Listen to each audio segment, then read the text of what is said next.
and I went to England for be on my own, get away from my father.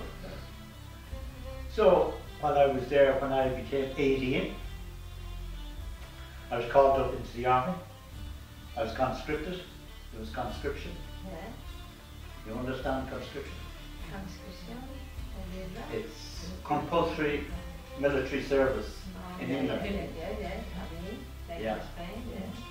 And they used to put you into a unit, and I didn't like the unit they were going to. I used to call you for 2 years, but you could volunteer for 3 years and pick out a good unit.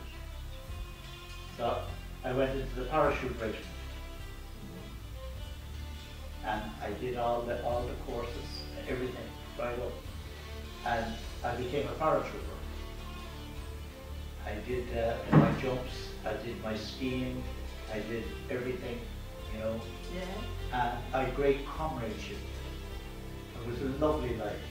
I enjoyed it, and I served overseas in Germany and Cyprus, Aden, and Borneo, and Malaya, you know. Yeah. And I had great comradeship. And some of that was very dicey, you know. But would you say dicey? No, very. Well, there was people shooting at you. And always did you enjoy what you've done? I always enjoyed my work. I always enjoyed work, and I worked. When I came out of the army, I carried on working with what I started off on.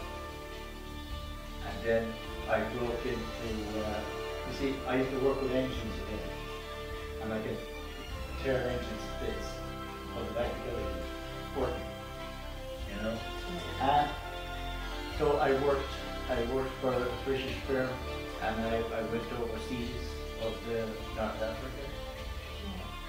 I worked over there, and they used to employ a lot of Irish people, the firm I worked with, because the Irish passport was recognised all over the world, where the English wasn't. You know, so, but I got married, right, with the road to that. I got married in 1958, and I had a wonderful marriage. My wife, I knew her, I met her in the mountains, and she used to walk a lot and climb, and so it was very good. Life was very good, and I always thought that Marie and I were going to spend our old age together, but it didn't work out that way. But Marie got cancer, you know, and she died in 1996. 1996. Yeah, and it was not a very hard blow, you know. Yeah. But we had a beautiful, loving relationship, you know? And none of us, we didn't know each other. As Robert said this morning. We had our own freedoms, and we were very happy together. And I lived in England, and I returned to Ireland in 1972. I came back. I could go to working on boats up the north of Ireland, or I could come to Cork. So I chose Cork, which I was quite lucky I did, because when Marie got cancer, the treatment, if I went to Killybegs, I would have to go to Belfast, get treatment for her, or up to Dublin, down to Dublin, get treatment. But we came to Cork, and the treatment was here, everything was here. So, would I tell you how I met this girl? Or will I let her tell it? Okay. Okay, But do that. I always thought positive.